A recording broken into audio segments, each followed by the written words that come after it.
for many years, and on 2 occasions I sued him. Or he was trying to build golf courses up in the New York City reservoir watershed. And I sued him successfully to stop that. And at one point, my wife at that time had been trying to find she wanted to go to Palm Beach for the weekend to see my mom over Easter, and I said, I want to buy tickets for all the kids, and she said, what if I find a free ride? And I said, okay. Oh, well. I didn't think she was going to do it, but then she said, I found a free ride, and I said, who? And she said, Donald Trump, and I said, I'm suing him. And she said, he told me he knows you're suing him, but it's okay anyway. And we ended up flying down with him, and I had a great time. I still sued him. And, but you know what, after the night that he called me after he got shot in Butler, one of the first things he said to me, he said, are you a religious person? And I said, well, I have a deep belief in God and a spirituality, which is the central organizing force of my life. And he said, I think I believe in that too now. Wow, that's Robert Kennedy, the former Democrat, giving a heartwarming and whimsical answer to what he thought personally about the one and only Donald J. Trump. And now Robert and Tulsi Gabbard next to him have a new addition to the growing list of former Democrats. We've got the latest on another major Democrat operative calling it quits. And we got a brand new Gallup study that found that Americans are clearly moving to the right in this election, which comports with precisely what we're seeing in the early voting. We've got the latest. You're not going to want to miss it. Hey gang, it's me, Dr. Steve, your Patriot Professor, here to help you stay sane in these insane times. So you know what to do. Make sure to smack that bell and subscribe button. And did you hear the news? We did it. Or better, you did it. You did it. My brand new book, Fight: How Trump and the MAGA Movement Are Changing the World, just hit the top 10 in new political books on Amazon. We actually just surpassed Tulsi Gabbard's book. We're both in the top 10. That's what makes it so great. To make it even sweeter, we even hit #1 in new releases for comparative politics. And gang, you are the ones that made that happen. I can't thank you enough. But you know what? This is just the beginning. We just announced the book on Tuesday, so this is nothing.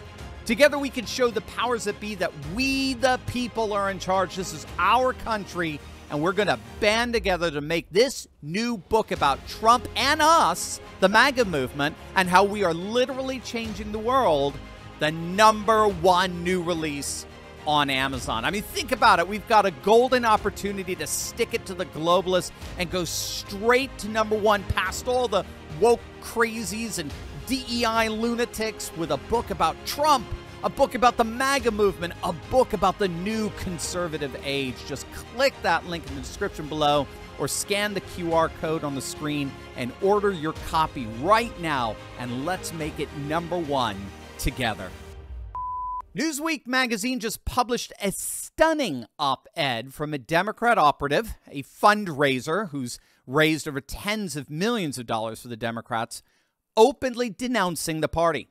Evan Barker has officially announced that she is now leaving the party. She has up until now been very loyal to, but she now believes it no longer is loyal to hardworking everyday Americans. And Barker, the last straw, ironically, was actually the Democrat convention.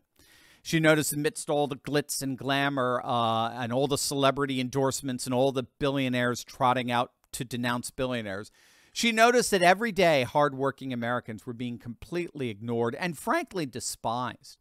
She recognized that this is the party of the elite, of the establishment, of the rich and powerful, who simply had no time or attention for the concerns of residents like you'll find in Springfield, Ohio, which Trump is about to visit in the next few days.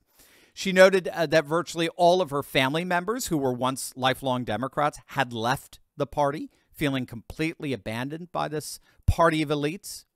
And so when she was at the convention, she heard that chant, "We're not going back, we're not going back."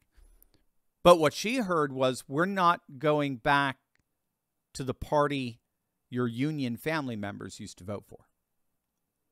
And so Barker is officially done with a party that has become corrupt and rotten to the core in its pursuit of power and prestige, completely abandoning the principles that attracted Barker to the party in the first place. Now, obviously, Barker is not the first high-profile Democrat operative to turn her back on the party. Back in June, the Silicon Valley Democrat fundraiser Allison Yoon announced that she was leaving the Democrat Party because she thought the party had completely abandoned its working class roots. It was now the party of the elite, the party of the establishment, the rich, the powerful, the party of affluence. And Allison is now vocally backing Donald Trump in November.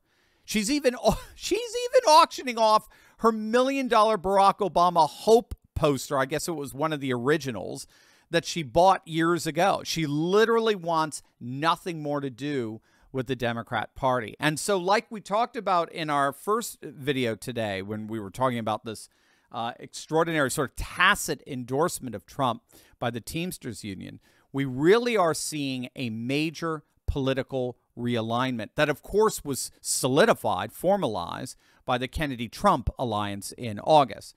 Now, shifting to the daily election data, a new Gallup poll just released shows that Trump's favorability rating has spiked to its highest in more than 4 years. You heard that right. He's now at 46% favorable rating, whereas Kamala is at 44%. But what's really key here is that Trump is polling nearly 10 points better in favorability among independents, and Kamala is underwater by a whopping 25 points with independents. Again, this is the pattern of Kamala's entire political career. The more voters hear her and see her, the less they like her. We've seen this time and time again. We first saw it when she was first trying to win her major race, attorney general's race in California. The Republican came within literally 1 point of actually winning that race in the bluest of blue states, California. We saw this with the Democrat primaries in 2020, where she didn't even get 1% support. She had to drop out before Iowa because she was just so ridiculously unpopular. We saw this when she was vice president, where she polled the lowest of any modern day vice president. I mean, it's the same pattern we're just seeing again and again and again. The more people hear her and see her, the less they like her. And Gallup is showing that exact same pattern. Moreover, we're now getting more data that explains why we're seeing such an uptick in Republican early ballot requests.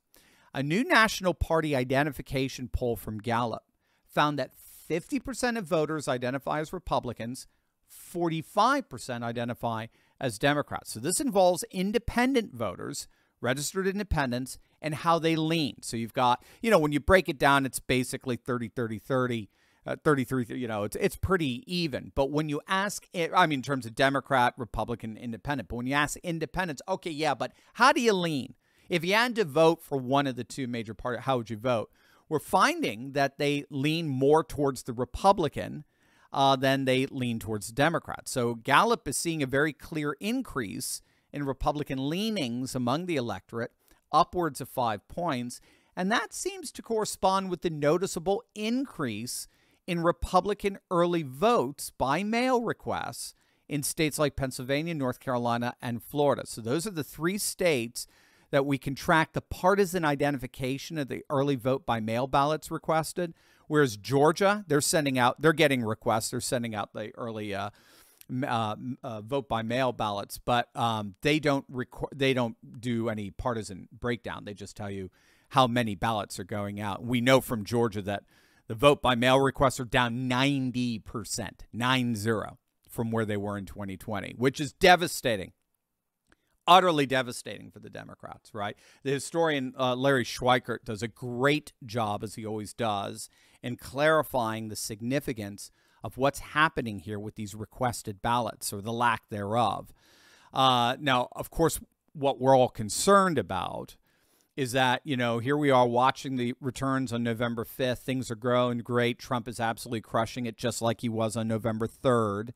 And then suddenly at 3 a.m., there's this big dump, right? Trucks show up in polling places throughout the swing states and start dumping millions upon millions of ballots, all filled out for Kamala. I mean, it was so maddening. It was so enraging that we're still not over it. But of course, it was the most pristine election in the history of humanity. So for many of us, that's our biggest worry.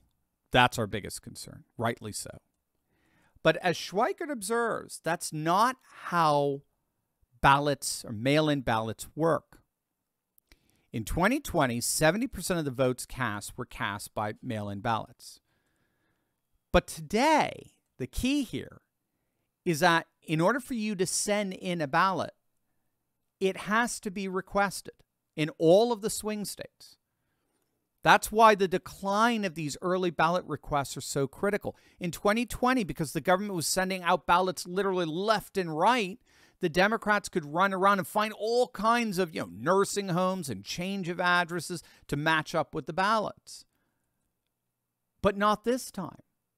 Those ballots now have to be formally requested. And there's just not enough of them that are going out.